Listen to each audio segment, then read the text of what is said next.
বাংলাদেশের রাজনীতির হাওয়া এখন ঘূর্ণিঝড়ের মতো ঘুরপাক খাচ্ছে।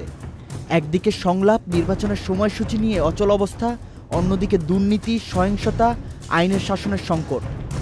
সব মিলিয়ে আস্থাহীনতার গভীর খাদের ভিতরে দেশ।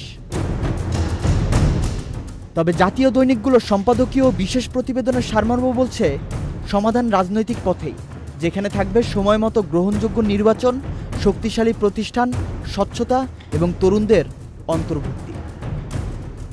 সবগুলো পত্রিকায় দেখাচ্ছে যে সমস্যার মূলে রয়েছে অবিশ্বাস।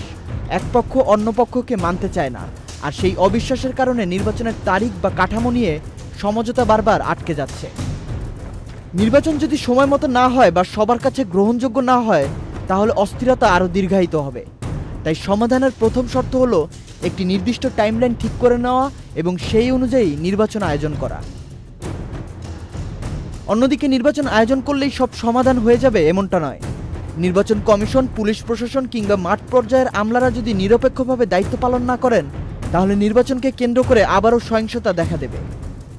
নির্বাচন কমিশনকে শক্তিশালী করতে হবে, তাদের নিয়োগের প্রক্রিয়া স্বচ্ছ করতে হবে এবং মাঠ প্রশাসনকে নিয়ম মেনে কাজ করার নিশ্চয়তা দিতে হবে।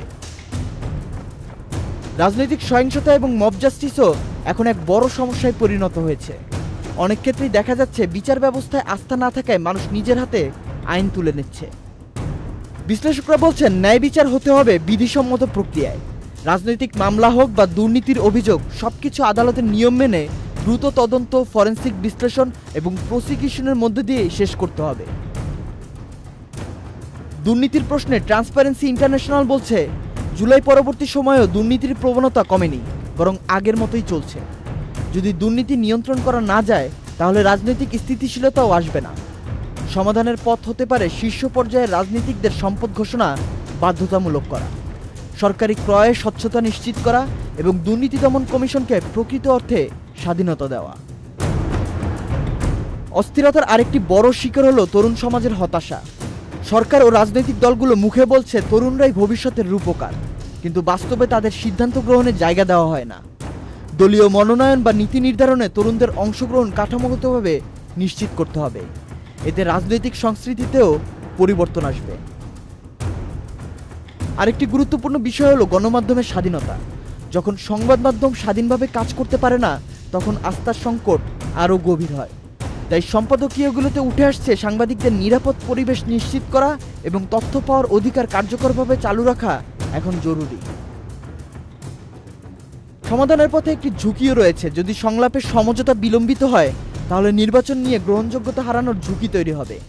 যদি রাজনৈতিক দল নিষিদ্ধ করা হয় বা প্রতিযোগিতার সুযোগ সংকুচিত হয়, তবে সহিংসতা বেড়ে যেতে পারে। আর দুর্নীতি দমনে ব্যর্থ হলে অর্থনীতি ও রাজনীতি দুটো ক্ষেত্রেই আস্থার সংকট আরও গভীর হবে। রাজনৈতিক বিশ্লেষকদের মতে, এই অস্থিরতার সমাধান রাজনৈতিক পথেই সম্ভব। সংলাপ ও ঐকমত্যের ভিত্তিতে সময়মতো নির্বাচন, শক্তিশালী প্রতিষ্ঠান, আইনের শাসন প্রতিষ্ঠা, দুর্নীতি নিয়ন্ত্রণ এবং তরুণদের অন্তর্ভুক্তি ছাড়া স্থিতিশীলতা ফিরবে না। এখন আর প্রতিশ্রুতিতে নয়, বাস্তবায়নেই আসল পরীক্ষা। Hello Bangla news desk.